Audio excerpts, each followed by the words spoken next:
Perfect. Welcome to the Public AI Cafe. Today, I'm very proud. I have a speaker from Australia. Wow, that's like, this is so far away. It's great. Mathias-Felipe de-Lima-Santos, lecturer at Macquarie University. I hope I say it right. Hi, Matthias. Hello, how are you? I'm fine. Thank you for the invitation. Yes, and the title will be today, AI's impact on media and democracy in the global south. As always, I'm your moderator and cafe manager. My name is Carmen McWilliams, and I from Grassroots, and my cafe here, this online cafe, is part of the European research project AI for Media. And the rules are, please take notice that the session will be recorded. No confidential information shall be shared in this cafe session. In this cafe, the speakers express their personal view and opinions. This is not necessarily the official AI for Media project opinion. So what's the cafe about? It is about gaining insight into the AI scene. Participants get the chance to share knowledge and experiences and meet stakeholders from various areas of AI research and application. As always, welcome also to the participants, and welcome. Today is the last cafe, and please, as always, listen to the presentation and send us questions. Most important, if you feel like asking the speaker, send us questions. You can only use the, the text tool in the menu. There's like for questions, you see it in the menu. You have a little pop-up menu there. Please send us questions whenever you feel during the presentation, and after the presentation, I will read these questions to the speaker. So, who is our speaker? Here's a short CV. Mathias-Felipe de-Lima-Santos is a lecturer at Macquarie University. He's also a research associate in the Digital Media and Society Observatory at the Federal University of São Paulo, Brazil. Previously, he was a postdoctoral researcher in the Human AI and AI for Media projects at the University of Amsterdam, Netherlands, and a researcher at the University of Navarra, Spain, under the JOLT project. Marie Skłodowska-Curie European Training Network, funded by the European Commission Horizon 2020. Mathias is a co-editor of the book Journalism, Data and Technology in Latin America and the two-volume book Fact-Checking in the Global South, both published by Palgrave Macmillan. Mathias is currently part of the editorial board of digital journalism. His research interests include the changing nature of communication driven by technological innovations, particularly in journalism, media, and online social networks. So again, very interesting. Thank you, you are with us. And please now show us your presentation. I give you the mic. No? So. Okay. Thank you, Carmen. Thank you for the invitation. Thank you for being here in the very last cafe and being part of this project AI for Media throughout my years in Amsterdam. Was really something like I was really proud to help and work in this project.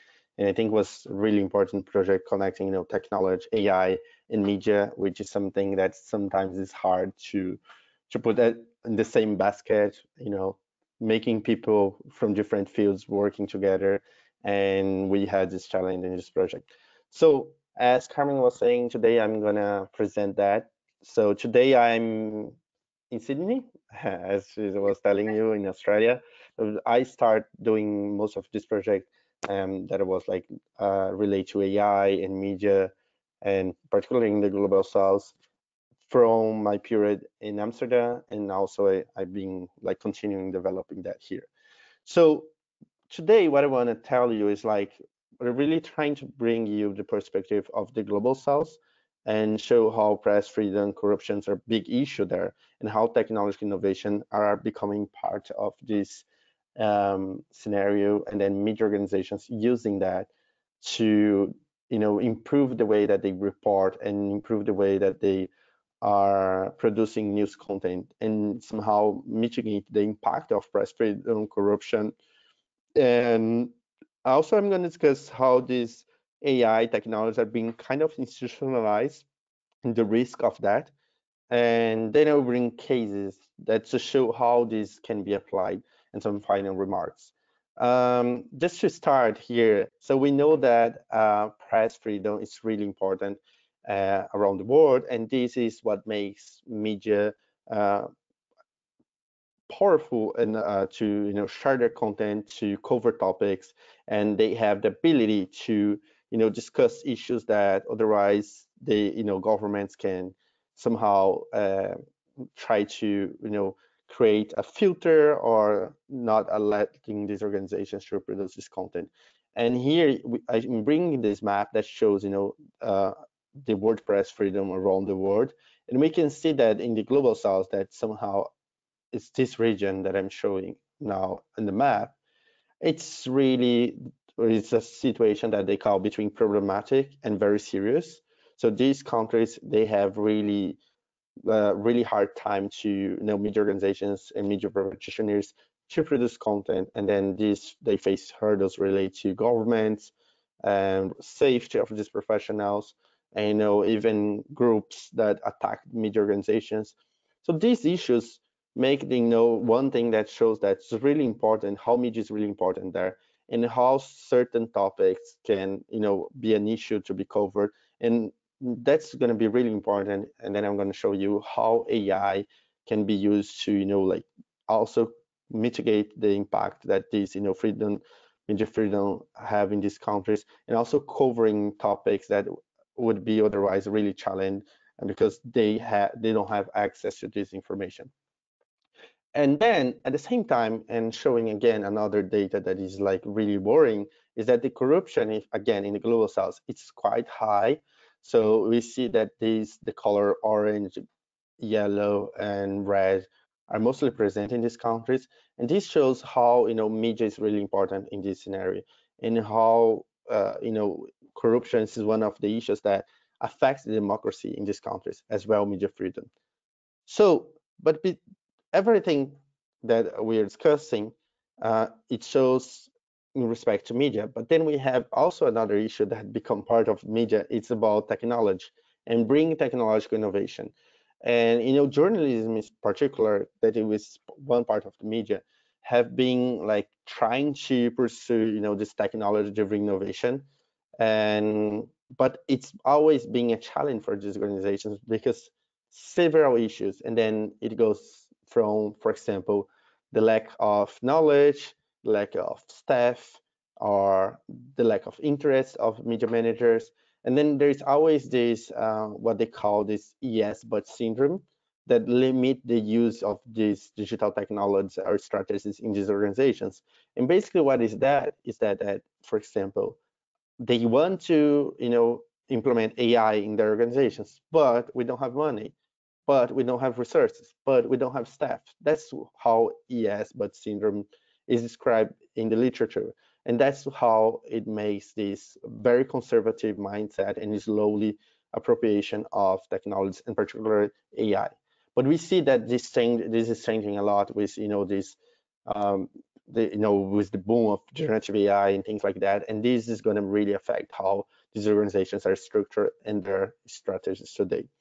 And this technological innovation can be throughout different parts of the news value chain that we say, since, for example, distribution or production of content, and then the way that organizations interact with their public, but also the way that they gather data and trying to offer products or content for this public in a way that it's somehow better, or attracting this audience in a better way. And one thing that's really important, and then when we think about technology and technological innovation, is trying to bring this perspective of responsible innovation, where we bring this transparent, interactive process that also include this ethical perspective, sustainable perspectives, and acceptability. And this, when we go back to the global south, because this concept somehow is created in the Western society, it's something that is very different from the different countries, because even though we call this region global south, they have their own like uh, issues, their own cultural perspectives. So this acceptability and sustainability can be very different from one country to another. And then we have one thing that is very strong when we think about this technology. It's also the digital inequality and digital divide, because we know that there is a lot of disparity on the way that these technologies are being developed in the global north compared to the global south. But we also know that inside the global south, there's also a lot of digital inequality and digital divide.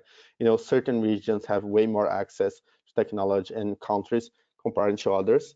And when applied to this to the media industry, you know that there are certain organizations that have more capability, more skills, more know how to bring these technological innovations, and particularly AI, comparing to other ones, and which in the end up or creating dependence or relying on use of third-party companies, because that's the way that these organizations can bring this technology to these organizations instead of developing themselves.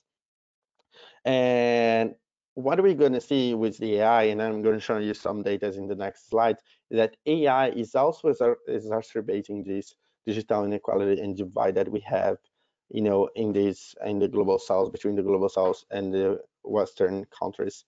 And here we see that media industry is one of the sectors, industries that are being a lot interest in adopting OpenAI and trying to use that in their business process.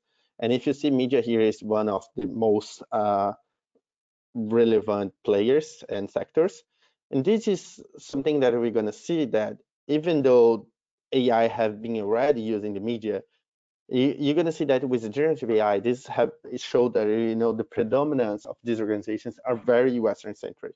For example, so far before the boom of generative AI in media has been used a lot of, for example, in streaming platforms like Netflix to enhance content personalization, transformative AI, VR experience, augmented reality, virtual reality, target advertising, for example, that Spotify use, streaming quality optimization, which is really important, for example, for the countries that have less data infrastructure, internet infrastructure, so they could stream videos in a pace that is not like stuck in every frame. And so these are some of the ways that traditional use of AI media. But then we know that these have been, like changing a lot throughout the years, and it's particularly for news media.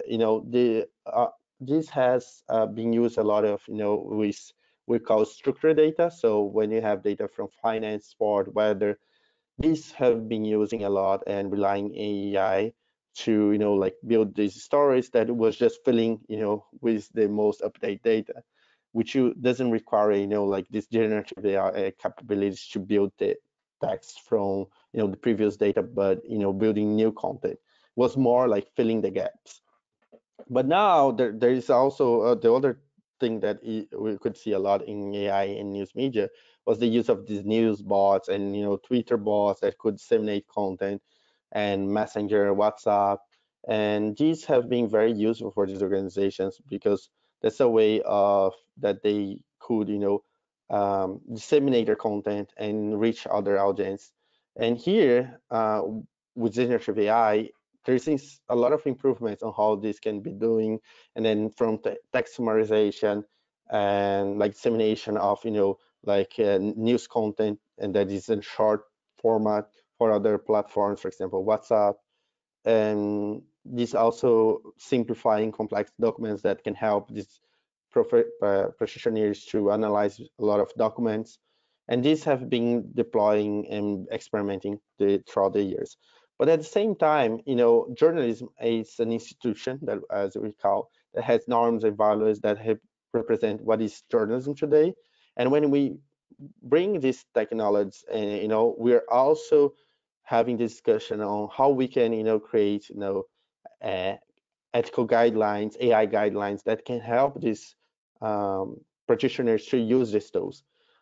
By one hand, this internalization is something that is good because to bring these normative pressures that also protect the field from external sources.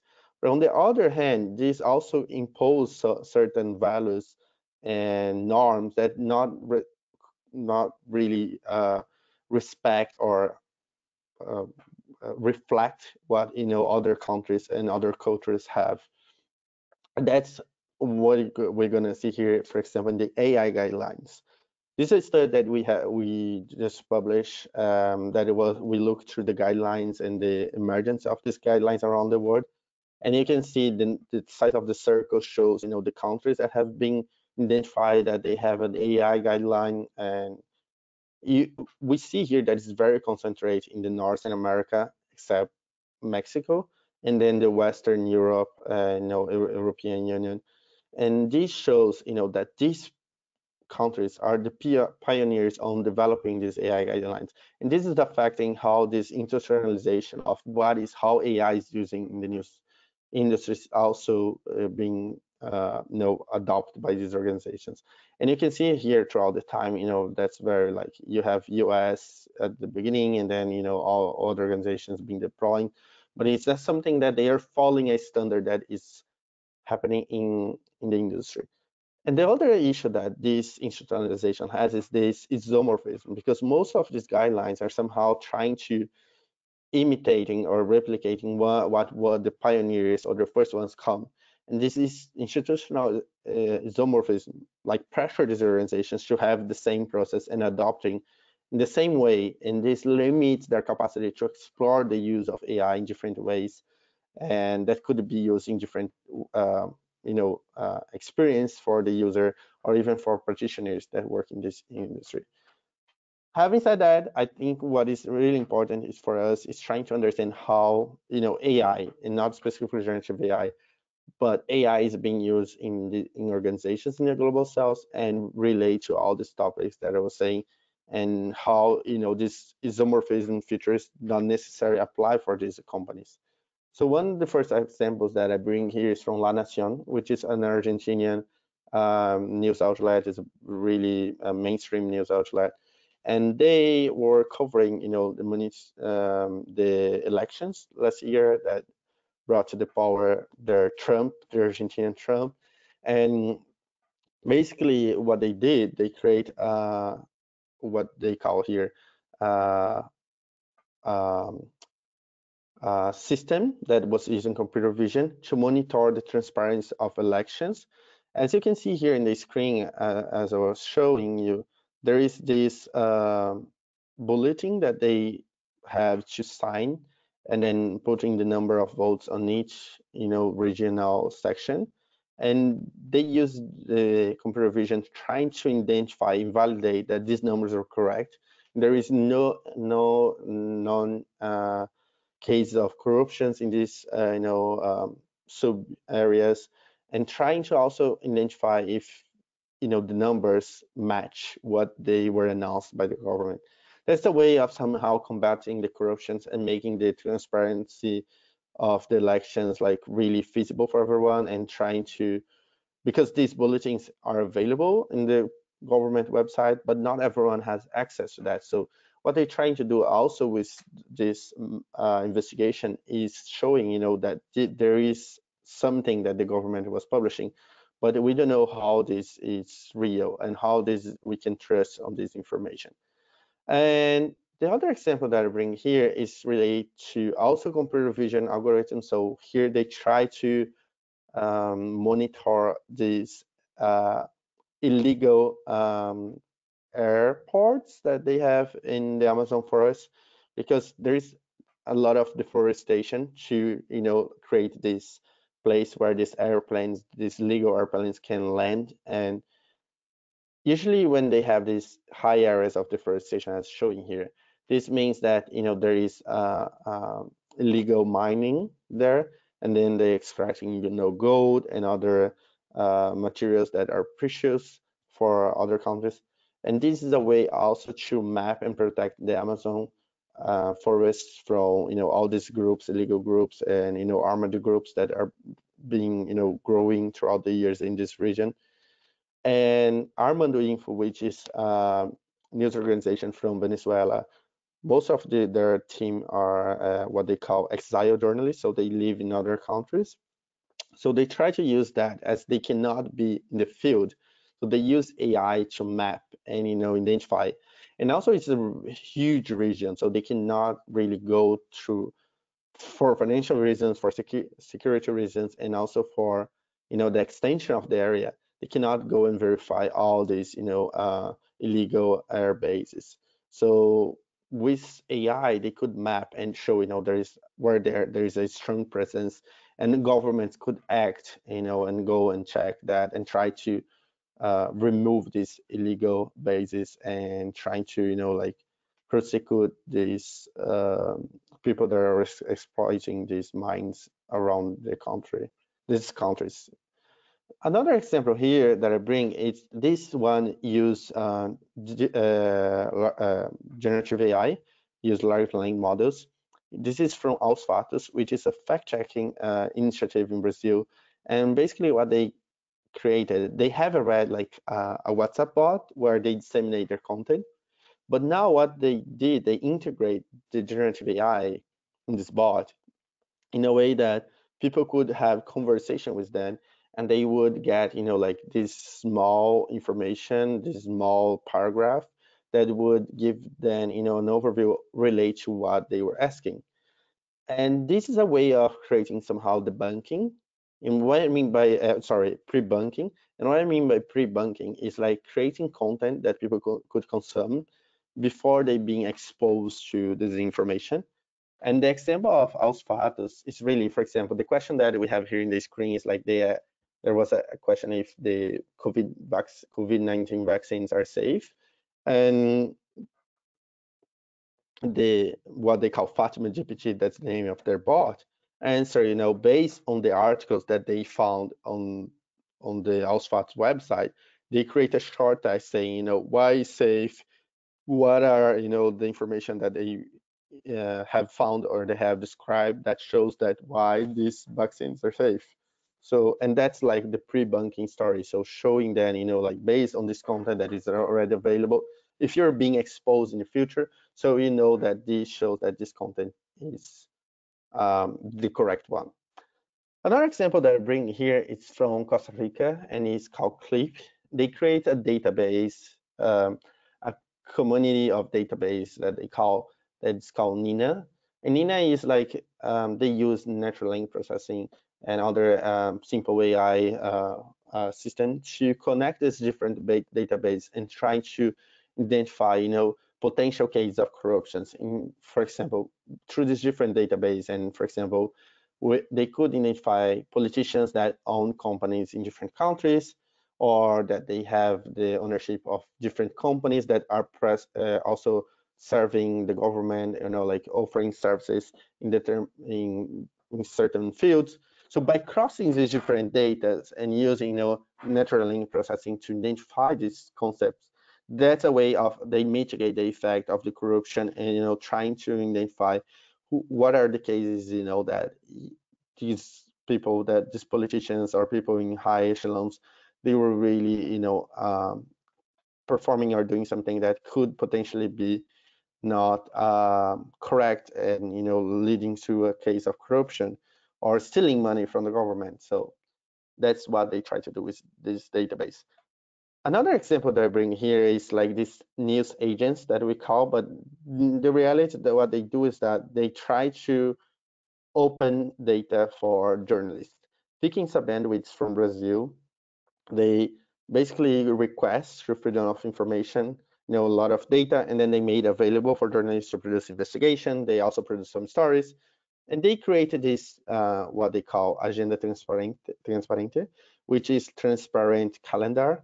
And basically, they collect all the data and use the natural language processing to get insights and generate alerts of how these politicians and mainly the president and like deputies and senators, who are they meeting, which organizations, which people, and because in the country it's really important that these politicians, I mean, it's like mandatory that these politicians, when they need to make their calendar transparent, available for everyone. So basically what they got is like trying to bring all these different systems from the different platforms and connecting the data and trying to get some, data intelligence there, and to expose, case of, like lobbies where companies are meeting with certain deputy like very often, and why this person from certain company were meeting with this guy. So this potentially could lead to an investigation and identify, why this deputy is voting for one thing and not for another, or what are the interests behind that. So that's the reason that how they create and they use technology to support their investigation. Another example here that also uses generative AI is from GMIA. GMIA is a like mainstream organization in Philippines, and they got this money from Google to develop what they call inoculated. So basically, they use generative AI to creating pre-bunking content, and this was used, in short videos and in a way that give ideas to them, create, like script, which help them to produce this content faster. And based on that, they could, produce like videos that reach a really wider audience. And according to them, they decrease their production time by using generative AI and increase their production. So they produce more and they use less time. And this is the way that also try to mitigate one of the biggest issues in Philippines, which is a lot of missing disinformation and very associated with political disinformation, because there is like big powers in the country, and that's a country where media it's really suffering a lot if because of the government in the power, because they are trying to like distrust these organizations. So that's a way that they could produce content to like feed their audience. And just to move forward, and I just have a couple of other examples. This is another project that's called Marco Zero, and these ones use AI in the sense of speech text, or better, it's text to speech. And the app here was created also with a fund from Google. The idea was to develop a platform that would be mitigate one of the biggest issue for people with disability, in this case, like blind people, that is the access to reliable information. So what they did, they created this app that, they could connect different media sources, regional media sources, and offer the content that would be, like in a written text, and these people could not read, in a way that these people that are blind could consume in a natural way. So like using as I said, like text to speech, so they could listen the stories and in a very fluid way that could be useful and to mitigate the impact of this information as well. One of the struggles that they have is like, as we're talking here about local media organizations, they need to create a platform that could speak with different systems. And that's something that, they struggle a lot, because this is small news outlets. Some of them will use WordPress. Some of them use like Drupal or any other platform or CMS for the dissemination of their content. And that's really a challenge when we're developing technology, because or the developer needs to be able to collect from the different sources, or it's not possible to bring that. And then they try to overcome this limitation by also adding manually the stories, and then this automatically is going to be like reproduced in a voice when people use. Another example that I bring here and also relate to what we're saying about um, the topic of empowering the societies is Ripple's Nigeria. They created this Econite platform, and the platform here is like really trying to mitigate the climate change and the environmental issues that the country face. So there is a lot of floods and like natural disasters that happen in the country, and they one don't have data, two they don't know how to better visualize that, and they want to also create like a environment of information, so where people could share sources of information, could share what's happening in their neighborhood. So basically here they create like these five different um, um, how do I say, five different frameworks in this platform, and which help in different ways. For example, GeoVis, it was like related to helping visualizing data, but also they are trying to like create like the voice of the community was echober, so like amplify what is happening in their neighborhood. They could send photos and they could like telling what is happening and telling stories, and this could reach a journalist who could then write a story based on what people are sharing. So this platform was also trying to mitigate one of the biggest issues that they face in Nigeria, and also preparing them for the future, like because like climate change is a reality. So just going to my final remarks here, because yeah, it's been presenting a lot of case. These projects demonstrate how the power of AI has to give media and strengthen their democratic process in these countries, and how helping media organizations like to produce like investigative stories, show workflow disruptions, give helping the transparency, mitigating the impact of the information.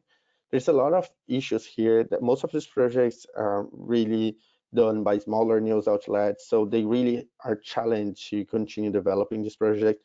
And most of these projects have a lot of um, like a MVP version, and they cannot evolve from that because of one, resources, but also these AI tools can like mitigate things that and also the help to build a strong democracy, even with the certain limitations. The problem is how we cannot create a system that some organizations can be able to develop that and like leaving behind other organizations. And one thing that I mentioned here was like the institutionalization is a isomorphism practice.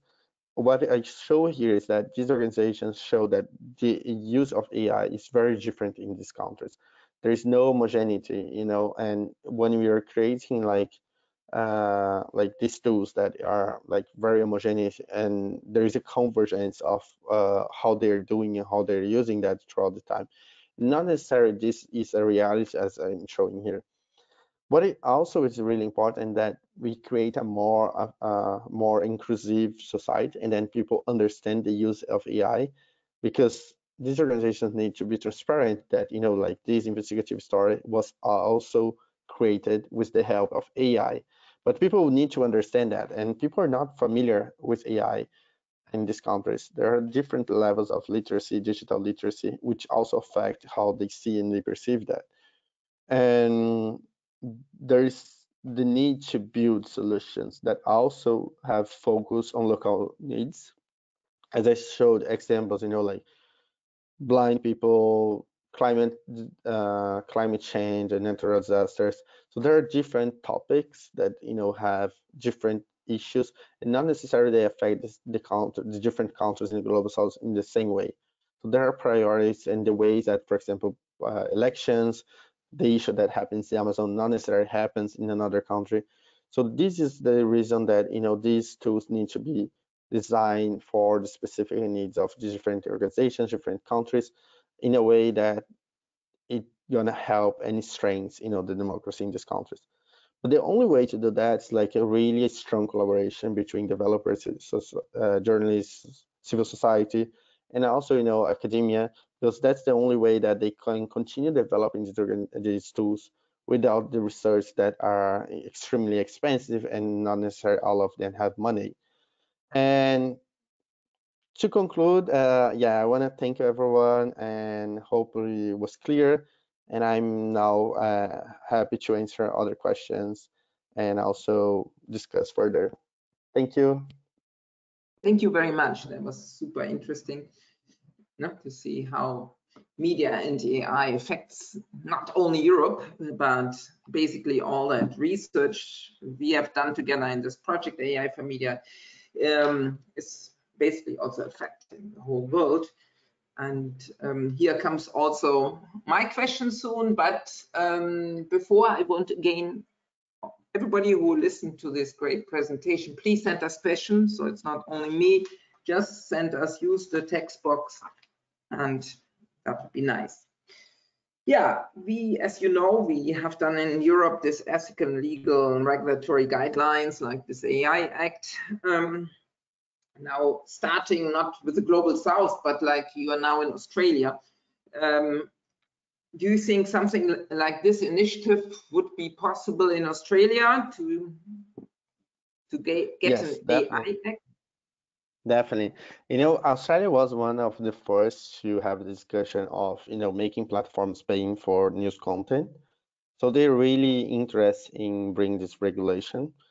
And I like to see, like these countries, and I think there is already conversations here, but I like to see this going beyond, and it's something that I'm very interested in because now there are lots of countries discussing, how to regulate AI, and the AI Act in Europe is going to be really, like as I said, like isomorphism part. So people try to replicate, but it will be interesting to see how this can be adjusted and adapted to these different countries.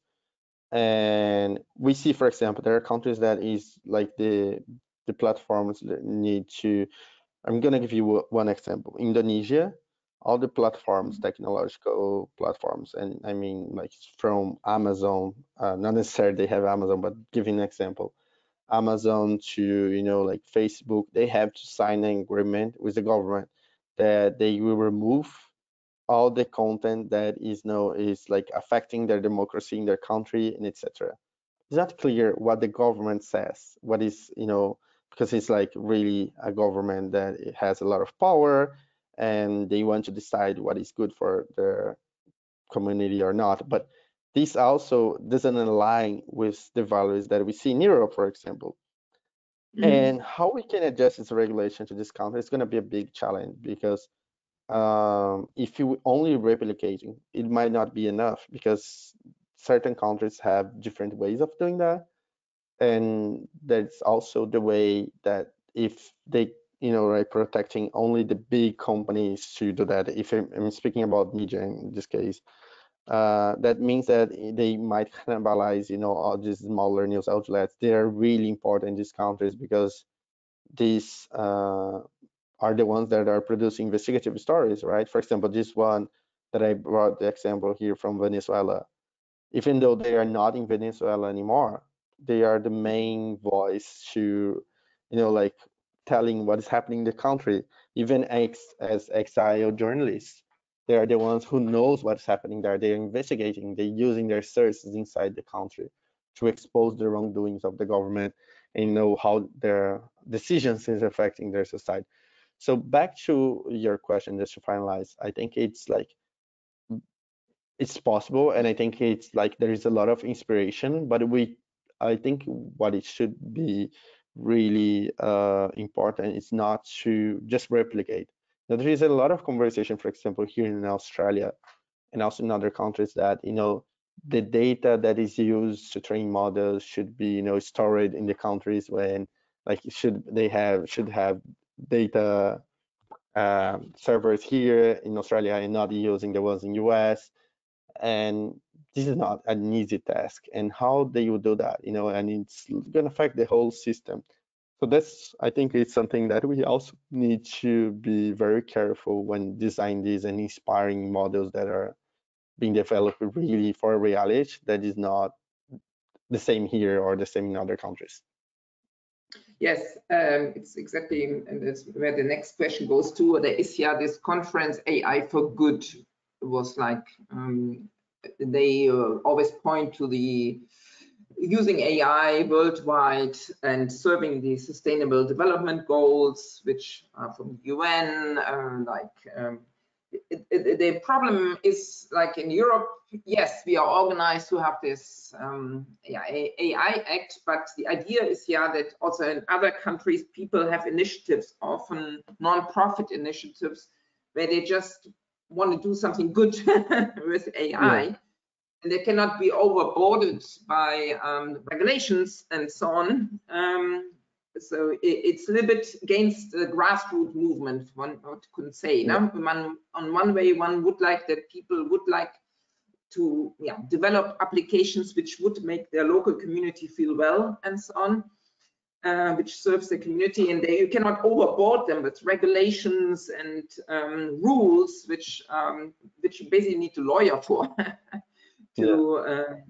So what I want to say, it has to be an open access to to use it. And that's exactly where I'm coming also to these initiatives and use cases you showed, this Nina and Fiquim, Sabendo. Are there community who is developing this? Journalist companies, industrialists, communities? Who made these use cases? Yeah, that's a really, really interesting and important question, and something that I want to explore further. But not, I mean, I know this was, but it's explore further how these organizations can develop, tools in a way that it can be sustainable for their business model, but also open source for other people to exploiting that. Well, most of these projects were developed in-house or using, a company that could provide the services. Most of these organizations relied on the idea that this project would be like a new revenue stream for them, which didn't become a reality, as we know. But it's important to see that they are trying to bring different revenue streams, because that's the biggest issue of media nowadays. They don't have money, right? And without exploiting or testing, they cannot really know what's going to happen. But yeah, so then most of these projects, as I said, were developed in-house or with, like relying on third-party companies that could provide the services. None of them are open source, at least from the top of my mind here. Most of them were only developed because they have funding from big tech companies. So big tech companies are investing in these projects. So that's a way of sustaining their business. Because if you think about, for example, Google, which is the biggest funder of these projects, they have servers. If people are still using their services, it's like a vicious cycle. So they keep using their infrastructure. And it's a way of, okay, we invest in journalism, we're the good guys here. We're, like being like responding to all these policies that are being pushing us to give money to the news industry. So we're giving money to the news industry. But on the other hand, they're creating these vicious cycles that these organizations are depending on that. And the money is not enough because it's just, for example, a grant for a year. And they need to keep developing the project, because what they create is, like, as I said, like MVP. So it's the minimal viable product or a beta version. And they cannot evolve further because then the money, so they're running out of money. They don't have the grant, and how they can continue invest. So one solution would be like making these tools open source, so other people would be interested in developing. But also to work organically, you need to have like a system of people interested in developing this further. But on the other hand, you need to have this inside the organization. So I always have this argument that if news organizations, media organizations want to be prepared for the future, they need to embrace technologies in their newsrooms. And this is costly. So how you can bring these people to work with them, and at the same time that you don't have money. So it's a challenge that these organizations have. And by saying that they wanted to build new revenue streams from these projects, it's might be a solution, but it doesn't seem to be. And I think something that I want to explore further is see how this new business, and it's something that, for example, BuzzFeed tried to do, creating different business that could sustain journalism. Is something that I think would be feasible in the future. Trying to see how organizations could create other business that are sustainable enough to pay the journalism. And journalism is not more a business, but it's going to become like non-profitable part of a business, right? And something that they do because they know that's important for the society, but it's not necessarily like creating revenue stream. And that's how I think we can push more open source. And that's different from Europe, because you have lots of money, lots of projects that are being invested by European Union, and they can start developing that and continue developing, for example, for 4 years. Like AI for media was like 4 years, right? 4 or 5 years. And that's like really important. And I think that's something that other countries should also learn with Europe, because that's a way that they can develop their country further. Yes, here we are coming to the end. We don't get so many questions. I thank Natalie for saying great that you mentioned SDGs, Sustainable Development Goals. So it's important for our listener. And what I want to say now, we are coming to the end of the cafe. You made it from AI, from media, from our European AI ecosystem projects to Australia. What are you lecturing there? Yeah, I'm lecturing a lot about technology and journalism and media, data journalism, AI and media. So yeah, I brought a lot of what because I was in Europe for 10 years. So all this investment that Europe made in me, and I've been developing throughout this year. So I brought to Australia. It's a pity, but yes, I mean, this is one way, to bring people like you around the world, and then yeah, and at it's least also an exchange, right? It's an investment that goes on both ways, because I still have connections with Europe, right? So I can also bring the learnings that people here are having, and the same, exchange with different countries. And I think that's the richness of, working with different, people in different countries, because you can learn and explore different directions. And yes. yeah. And I mean, just as an example, and then it's the end of my curious questions, could you start, are there calls in Australia for AI media or research, what we have done? Is there something like that? Kind of, not really at the level of European Union. And I think something that everyone who had the opportunity to work and live in Europe should really appreciate it, because there is a lot of investment and really nice projects across Europe, and some of them that you even can include, third-party countries. And in Australia, no, there are some grants that we can apply in developing projects with, industrial partners, but not as the level of, horizons and things like that. And unfortunately, but it's something that the government should really have a look and learn a lot with the European. I think Europe is one of the best in this sense, because also Yes. US have, but not as good as, European Union. Yes, that's fine. We funded a lot in this. I mean, this European Commission, not we, beneficially, but I profited a lot from this great cause. Yeah. So I think we're coming to an end.